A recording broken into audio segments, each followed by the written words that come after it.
ହରମୁଜ ଶକ୍ତି ସଙ୍କଟ ମଧ୍ୟରେ ବଡ଼ ନିଷ୍ପତ୍ତି ନେଲେ ସରକାର। ଏବେ ଗହମ ଆଉ ଚାଉଳ ସହିତ ମିଳିବ କିରୋସିନ। ତେବେ କ'ଣ ରହିଛି ସମ୍ପୂର୍ଣ୍ଣ ଅପଡେଟ୍ ଆସନ୍ତୁ ଜାଣିବା। ତା ପୂର୍ବରୁ ଚ୍ୟାନେଲରେ ନୂଆ ଥିଲେ ଚ୍ୟାନେଲଟିକୁ ସବସ୍କ୍ରାଇବ୍ କରି ରଖନ୍ତୁ ଏମିତି ଗୁରୁତ୍ୱପୂର୍ଣ୍ଣ ଅପଡେଟ୍ ସବୁଠୁ ପ୍ରଥମେ ପାଇବା ପାଇଁ। ଇରାନ ଉପରେ ଆମେରିକା ଏବଂ ଇସ୍ରାଏଲର ଆକ୍ରମଣ ପରେ ଇରାନ ହରମୁଜ ପ୍ରଣାଳୀକୁ ବନ୍ଦ କରିଦେଇଛି। ଏହା ଭାରତ ସମେତ ବିଶ୍ୱକୁ ଶକ୍ତି ଯୋଗାଣକୁ ପ୍ରଭାବିତ କରିଛି। ମଧ୍ୟପ୍ରାଚ୍ୟରେ ଚାଲିଥିବା ଉତ୍ତେଜନା ବିଶ୍ୱ ଶକ୍ତି ଯୋଗାଣ ଉପରେ ଚାପ ବୃଦ୍ଧି କରୁଛି ଏବଂ ଏହାର ପ୍ରଭାବ ଏବେ ଭାରତ ଉପରେ ମଧ୍ୟ ଅନୁଭୂତ ହେଉଛି। ଏହି ପରିସ୍ଥିତିର ସମାଧାନ ପାଇଁ କେନ୍ଦ୍ର ସରକାର ଏକ ବଡ଼ ପଦକ୍ଷେପ ନେଇ 60 ଦିନ ପାଇଁ ଅତିରିକ୍ତ କିରୋସିନ ଯୋଗାଇବା ପାଇଁ ଏକ ଯୋଜନା ଆରମ୍ଭ କରିଛନ୍ତି।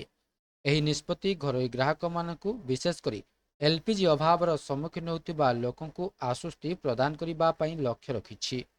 ଏହି ଯୋଜନା ଅନୁଯାୟୀ ରାଜ୍ୟ ଏବଂ କେନ୍ଦ୍ରଶାସିତ ଅଞ୍ଚଳଗୁଡ଼ିକୁ ଅତ୍ୟାବଶ୍ୟକ ଘରୋଇ ବ୍ୟବହାର ପାଇଁ ଅତିରିକ୍ତ କିରୋସିନ ଯୋଗାଇ ଦିଆଯିବ। କିରୋସିନର ପୁନରୁଦ୍ଧାର ଜନସାଧାରଣଙ୍କୁ ଆଶ୍ୱସ୍ତି ପ୍ରଦାନ କରେ। ଏହି ଜରୁରୀକାଳୀନ ଯୋଜନା ଅନୁଯାୟୀ ସରକାର 21ଟି ଅଞ୍ଚଳରେ କିରୋସିନ ଯୋଗାଣ ପୁନଃ ଆରମ୍ଭ କରିବାକୁ ନିଷ୍ପତ୍ତି ନେଇଛନ୍ତି, ଯେଉଁଠାରେ ପୂର୍ବରୁ ଏହା ବନ୍ଦ ହୋଇଯାଇଥିଲା। ପ୍ରାଥମିକ ଉଦ୍ଦେଶ୍ୟ ହେଉଛି ନିଶ୍ଚିତ କରିବା ଯେ ଏଲ୍‌ପିଜି ନଥିବା ପରିବାରଗୁଡ଼ିକ ରୋଷେଇ ଏବଂ ଆଲୋକ ପାଇଁ ବିକଳ୍ପ ଇନ୍ଧନ ପାଇପାରିବେ। ପେଟ୍ରୋଲିୟମ ମନ୍ତ୍ରୀ ଏବଂ ଏହି ଅଞ୍ଚଳଗୁଡ଼ିକରେ କିଛି ନିର୍ଦ୍ଦିଷ୍ଟ ପେଟ୍ରୋଲ ପମ୍ପକୁ କିରୋସିନ ସଂରକ୍ଷଣ ଏବଂ ବଣ୍ଟନ କରିବାକୁ ଅନୁମତି ଦେଇଛନ୍ତି।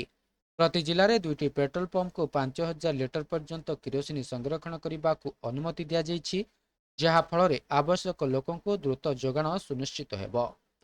ରାଜ୍ୟ ଚାହିଦା ପୂରଣ କରିବା ପାଇଁ ସରକାର ନିୟମିତ ଯୋଗାଣ ବ୍ୟତୀତ ଅତିରିକ୍ତ 48,000 କିଲୋମିଟର କିରୋସିନ ମଞ୍ଜୁର କରିଛନ୍ତି। ଦିଲ୍ଲୀ, ଉତ୍ତରପ୍ରଦେଶ, ଗୁଜରାଟ ଏବଂ ରାଜସ୍ଥାନ ସମେତ ଅନେକ ରାଜ୍ୟ ଏହାଦ୍ୱାରା ଉପକୃତ ହେବେ, ଯେତେବେଳେ ହିମାଚଳ ପ୍ରଦେଶ ଏବଂ ଲଦାଖ ଅତିରିକ୍ତ ଆବଶ୍ୟକତାକୁ ପ୍ରତ୍ୟାଖ୍ୟାନ କରିଛନ୍ତି। ପ୍ରକ୍ରିୟାକୁ ତ୍ୱରାନ୍ୱିତ କରିବା ପାଇଁ ଡିଲର ଏବଂ ପରିବହନକାରୀଙ୍କ ଲାଇସେନ୍ସ ସହିତ ଜଡ଼ିତ କିଛି ନିୟମକୁ ଅସ୍ଥାୟୀ ଭାବରେ ଶିଥିଳ କରାଯାଇଛି। ତଥାପି ସୁରକ୍ଷା ଏବଂ ତଦାରଖ ମାନଦଣ୍ଡକୁ ଆଘାତ କରାଯାଇ ନାହିଁ, ଯାହା ବଣ୍ଟନ ପ୍ରକ୍ରିୟାକୁ ସ୍ୱଚ୍ଛ ଏବଂ ସୁରକ୍ଷିତ ରଖିବା ସୁନିଶ୍ଚିତ କରିବ। ତେବେ ଏହା ଥିଲା ସମ୍ପୂର୍ଣ୍ଣ ଅପଡେଟ୍‌ଟି। ଭିଡ଼ିଓଟି ଭଲ ଲାଗିଥିଲେ ଭିଡ଼ିଓଟିକୁ ଲାଇକ୍ କରନ୍ତୁ, ସେୟାର କରନ୍ତୁ ଏବଂ ଚ୍ୟାନେଲଟିକୁ ସବସ୍କ୍ରାଇବ୍ କରିବା ପାଇଁ ଭୁଲନ୍ତୁ